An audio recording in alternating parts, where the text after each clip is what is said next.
Welcome to the Success Sensei Podcast for anyone interested in success, happiness, and balance. We'll teach you how to be a black belt at life. And now, your host, former professional fighter, multiple world champion, entrepreneur, and investor, Robert Devane.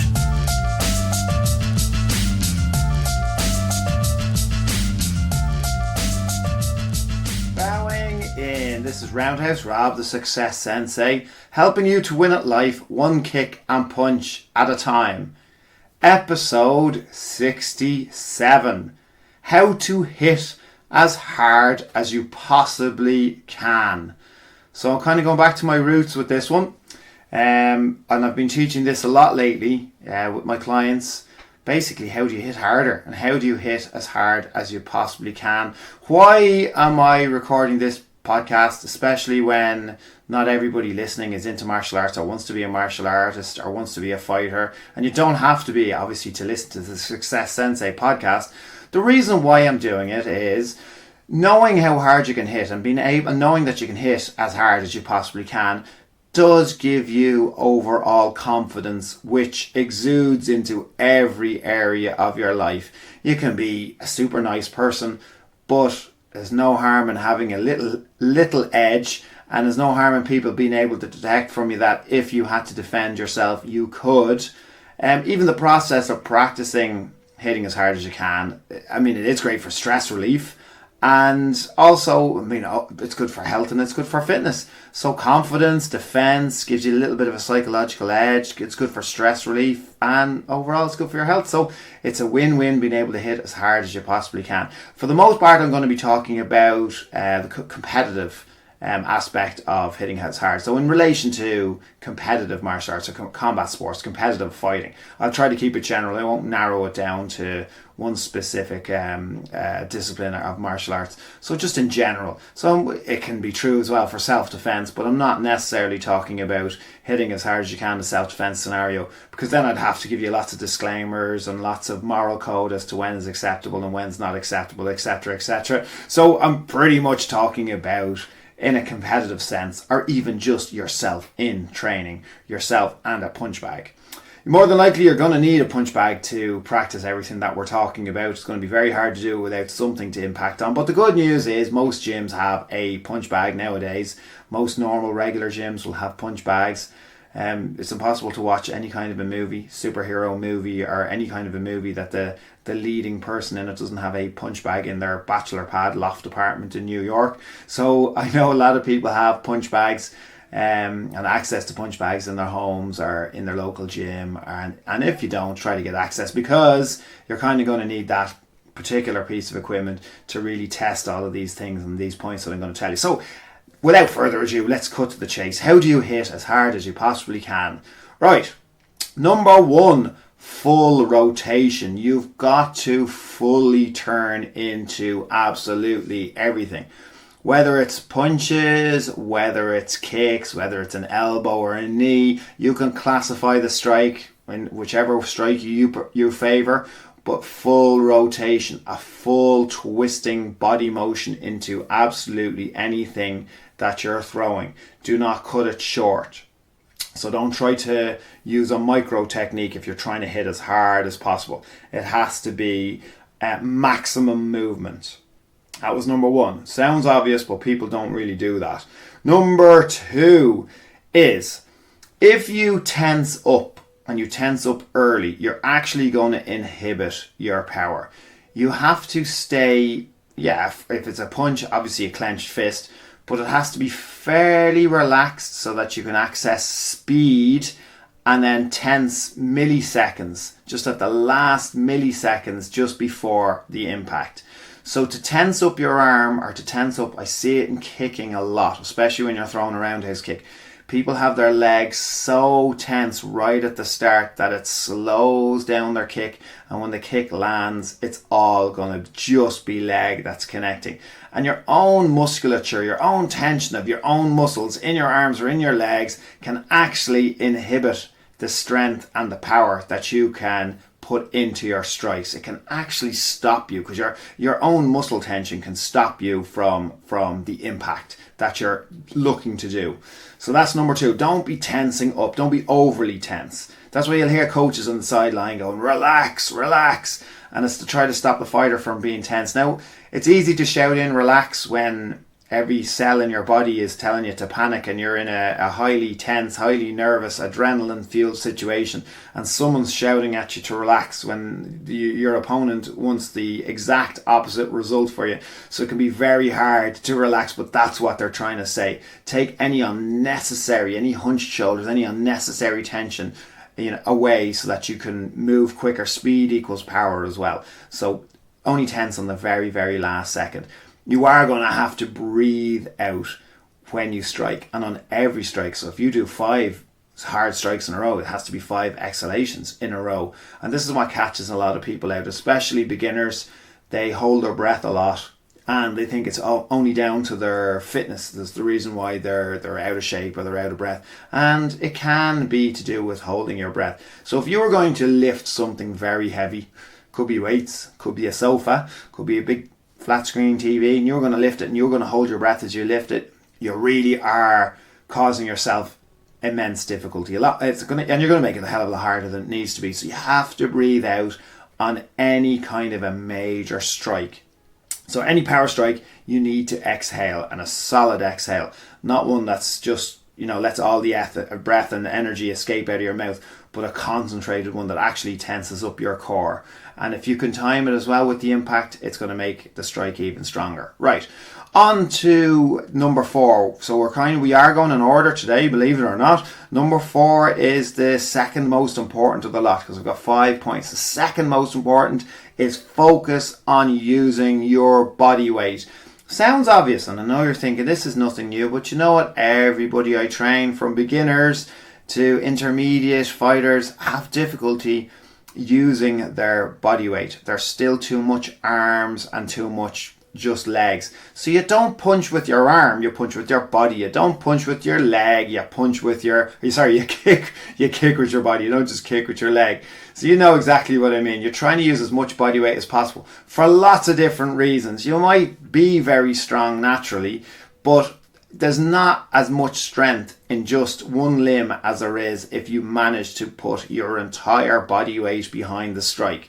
And this is why lightweight fighters can hit very, very hard. When I hold the mitts for some lighter weight fighters in comparison to heavyweights, some of them hit like absolute trucks. And it's because they know how to put their body weight. They have to. They've no choice, because they're lighter weight fighters. They have to put their body weight into each and every shot, and they know how to do it. They have the body mechanics to do it. In comparison to heavyweights, can get away with a little bit more because they have the mass behind their strikes, and even falling into a strike is going to cause a lot of damage to somebody who's a very, very heavy fighter. So lighter fighters don't have that luxury, so they have to use their body weight. So using your body weight is also really important, because as a fight drags out and as you go on, muscular endurance will fatigue. Your muscles will let you down. Your natural strength, your natural limb strength will let you down. So if you manage to put your body weight behind every single shot, it doesn't really matter if you've not got that strength in your arm or in your leg. You're not relying on just your bicep or just your tricep or just your quad. You're actually trying to administer as much body weight as possible, which brings us on to number 5. Don't be concentrating on strength. Do not be concentrating on power. Don't even concentrate on hitting as hard as you can. Concentrate on impact, the actual impact. That's what you need to concentrate on. If you concentrate on, even though I've called it how to hit as hard as you possibly can, if you concentrate on hitting as hard as you possibly can, you might get the instant gratification of it hitting hard, but your power can be dissipated. And what I mean by that is, you could hit somebody really hard in a competitive sense, obviously, or hit a punch bag as hard as you can, and all that happens is that that opponent flies out of the way, or the punch bag flies out of the way. They don't absorb the power. They don't absorb the shock of your strike. I want you to focus on the actual impact. So it's not pushing them away. it's striking so hard that the bag doesn't actually move, or your opponent doesn't move. So they absorb 100%, they internalize 100% of the shock and the energy that you've just delivered with your strike. And ultimately, what they want to do is go straight down, because they haven't moved, they haven't been able to dissipate any of your energy. They've absorbed all of it. So focus on the impact of putting as much of your body weight into the strike as possible. You need to, the very first one I was talking about, full rotation, including footwork, including shoulders, including hips. Practice the gross motion first. This is where a lot of people go wrong, and this would have been the traditional approach in the past, was to try to concentrate on smaller motion and then build up smaller, tighter technique until they could generate a little bit of power. And you know what? The opposite is better. The opposite is more effective, and it's easier. Get used to the feeling of the impact first. So use a gross motion first. So a big, wide swinging kick or a big, wide swinging strike. Once you know what that feeling of impact is supposed to feel like, once you know what it's supposed to feel like to hit at maximum power, even if it's a big, slow, laboring, obvious strike, it's easier once you know the impact's supposed to feel like. It's easier to pare back, to concentrate on tighter technique, including a tighter guard, smaller circles, and attempt to generate the same impact, because you already know what it's supposed to feel like, because you've already felt it. So psychologically, you know what it should feel like, as opposed to somebody who tries to use exact and precise small technique to generate power and then tries to add more power to that precise and narrow technique. That's going to be a lot harder, and you might never actually experience what maximal power is like, a maximal impact, a maximal hitting as hard as you can, basically. So get that feeling first. Once you know what that feels like, as I said, it's easier to taper down the technique, to make the technique faster, and to try not to lose too much of that sensation and the same power and the same strength and the same hitting as hard as you can with the gross motor skills as you can when you're refining it a little bit more. There's a technique in bodybuilding if you want to increase your bench press, and it's the same thing. The only reason I'm talking about it's not a bodybuilding podcast. The only reason I'm talking about it is because it's actually exactly this process that we're talking about with the gross motion, and the gross motor skills first, and then sanding them into fine motor skills. And say if you were doing your bench press and you were plateauing and you wanted to increase your bench press, and you wanted to jump up, and not just a tiny increase, but you want a fairly decent increase. One of the best ways to do it is to get used to the feeling of the heavier weight. So you load up the bar, you might even put another 20 to 40 kilos on your bar above what you can actually lift. So above your 1 rep maximum, you may put an extra 20 to 40 kilos, which is massive, above your 1 rep maximum. So maybe I should say a disclaimer at this stage and say this story is just more of an anecdote, and please don't hurt yourself or injure yourself. And if you do, you can't sue me, and this is only just for entertainment purposes, right? So anyway, you've loaded up your bench press with an extra 20 to 40 kilos. You lie down on your bench, and what I want you to do is, hopefully you won't need a spotter to do it, but if you do, you do. Lift the bar off the pegs and just hold it at the upper range. If you have a little bit of bravery, you can drop the bar down about 2 inches, back up again. So you're doing upper range lifts. You're not bringing it down, not even halfway, and certainly not all the way to your chest. You're just getting the feel of the weight on the bar, and you're just doing little tiny bounces, not actually using momentum, but just your muscles, just down about 2 inches and up, 2 inches and up. As most of you know that go to the gym or do bench pressing, it's at our lowest point that we're at our weakest, so down close to our chest.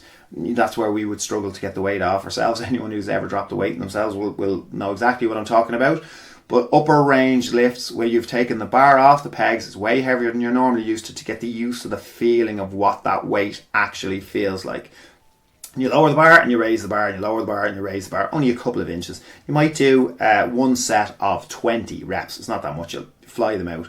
It's only a couple of inches. Put the bar back and you get used. If you do that a couple of times, your muscles and even psychologically, you get so used to what that weight feels like that if you were to go back to your 1 rep maximum, It won't increase, unfortunately, by the 20 to 40 kilo that you've been getting used to on the bar, but I would not be shocked if you stuck an extra 10 kilos on your 1 rep maximum. You will jump up a fair bit and a massive bit by doing it. And a lot of it is psychological. It's getting used to the feeling of that heaviness, that heavy weight, so that you're not afraid of it or it's not unknown to you. And it's exactly the same with working on impact. If you don't know what it feels like to hit a massive gross motion maximal power strike, it's going to be very hard to build up to that. So you nearly, especially with more refined technique and with fine gross motor skills instead of gross motion. So you need to get used to hitting massive wide circle and then start paring down your technique once you know what the impact is that you desire to hit with. You're going to need a punch bag, as I was saying. It's going to be very hard to practice any of this without a punch bag, without something that you can hit without hurting yourself. A lot of beginners, when they start, they don't even need to wear hand wraps because they just need a pair of gloves and they can start hitting things, because it takes a lot of people. This process that we've just discussed, you can do it. I think you can do it fairly quickly, and a lot of the time when I get people training with me who are beginner or intermediate, I can do it within a few minutes. I can have them hitting a lot harder, just using all of these points that we were talking about. But other people, sometimes it takes them a little bit harder and they develop with the strength of their punches, and it's a longer, slower process. So not everybody wears hand wraps. You probably need your hand wraps because hopefully if you're utilizing all these points that we were just talking about, you are going to be hitting hard fairly quick. So you need to be making sure that you're protecting your hands if it's boxing that we're talking about, or making sure that you're not connecting with a really heavy bag with sand in the end of the bag with your shins. Just be careful is what I'm saying. Wrap your hands, get a decent pair of gloves, 16 ounces best. That's what I would favour if I was working on my power shots. And enjoy the process. Right, I'll call them out again. Right, number 1 was full rotation, shoulders, hips, feet, everything. So maximum turning circle into every single strike. Number 2 was don't be overly tensed. Overly tensing up your muscles will actually inhibit your power. So be relaxed. Well, not totally relaxed, but having that tension in the last millisecond just before the impact. Number 3, you need to breathe out and a sharp exhalation, one that actually tenses up your core to help deliver and time the power with your strike to help deliver a harder strike. Number 4, focus on body weight, delivering as much of your body weight. Every ounce that you weigh, or whatever currency metric measurement you use to calculate your weight, use every ounce or pound or kilo or whatever you need to transfer into each individual strike. If you hit with your body weight, it's always going to be a hell of a lot harder than just hitting with your individual limb. Number 5, focus on the impact. Forget about feeling like you're hitting hard, or forget about trying to hit hard. Forget about trying to use as much strength as possible. Forget about trying to hit as powerfully as possible. They will all inhibit you because they'll force you to tense up, which was number 2. But focus on impact, on the actual impact. Not trying to push the bag away, nothing. On that punch bag or our opponent, absorbing as much of that impact that you're trying to deliver to them as possible. And keep the gross motions. Keep the gross motion large, so don't be worrying about smaller motion, and don't be trying to be too precise, especially when you need to get the sensation of the power. And don't injure yourself in the process.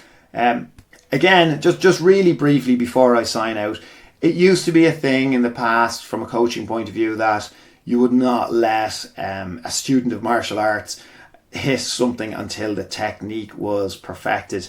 You know, you'd have to get it perfect in the air and then you'd start hitting things. But the problem with that is what I was saying was you'd be then trying to generate power from smaller motion and from finer motion instead of, and so it was harder to build up to that sensation of impact that I want you to feel early on, so you know how to try to recreate it when you are refining your technique. So it's kind of done in reverse. It's more learn by doing, but just be safe. Don't break wrists, don't break toes, don't injure your shin, don't bust any fingers, wrap your hands. Do it in a sensible way. If you need help, look for an instructor. But you definitely can hit harder than you believe you can.